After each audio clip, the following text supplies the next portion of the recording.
This is the Truckla, and it's technically the first Tesla pickup truck, except it's not made by Tesla. YouTuber and engineer Simone Giertz modified a Model 3 into this fully functioning pickup. Here's how she did it. The inspiration behind Truckla was that I've made a personal promise to myself to try to avoid having a gas car. I've never owned a gas vehicle, and I really need a pickup truck for the type of work I'm doing. So I decided to make my own. Simone chose to build her custom pickup from a standard range Model 3, not just because it's the cheapest Tesla on the market. The Model 3 features a steel chassis, unlike the Model S and Model X that both use aluminum. Aluminum is softer and has a lower melting point than steel, making it tougher to cut cleanly and weld smoothly. So there was a lot of planning that went in before we even went to go and get the car. There was almost a year of looking at other pickup trucks. What parts of it do we like? What parts do we not like? And playing around with different sketches. Simone even recruited some of her engineer friends like YouTubers Laura Camp and Rich Rebuilds to help. Once they had a design in place and their measurements made, they were ready to begin. The team's plan was to cut out the entire top half of the car's back row and trunk to turn into a truck bed.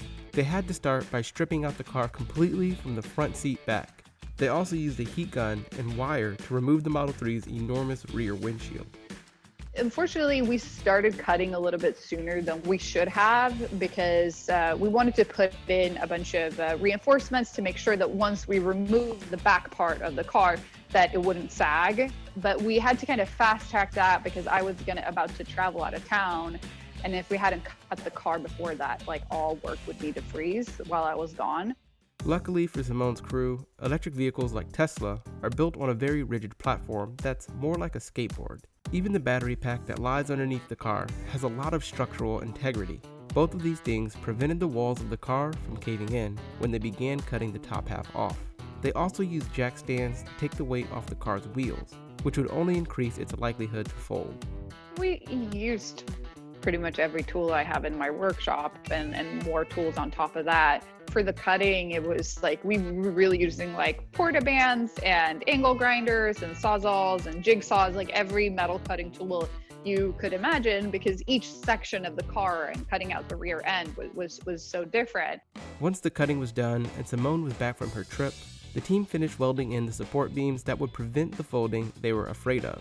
This included bars underneath what would become the truck bed, and a roll bar at the very back of what would become the cabin. The bed was from my friend's wrecked Ford F-150, and it was really challenging to find a rear window that would work for Truckla because she's so much more narrow than a normal truck and smaller, and most of the rear windows are just way too big for her, but it ended up being from a Chevy Colorado. Unfortunately, the truck's most narrow section was only 3 feet by 11 inches wide. The average pickup truck's bed is at least 4 feet wide. Because of this, they decided to give the vehicle a permanent roof rack in order to create a dual cargo space. The roof rack was bought off Craigslist, but because it was built for a normal-sized pickup, Simone had to cut it apart and build it back herself in order for it to fit the Truckla. The team finished Truckla just in time for the car commercial they scheduled to shoot with a professional film crew. The rest is history. The thing is, since we were a group of friends, people were very much charging friend rates, which was really, really sweet. People were just excited about this project. I think if they hadn't, it would have ended up being $150,000 or something crazy. She is my daily driver. I use her on a regular basis, which is great and also a little bit annoying sometimes because driving her, you pretty much always have an audience. But I use her to haul lumber, definitely putting the truck parts of her to use.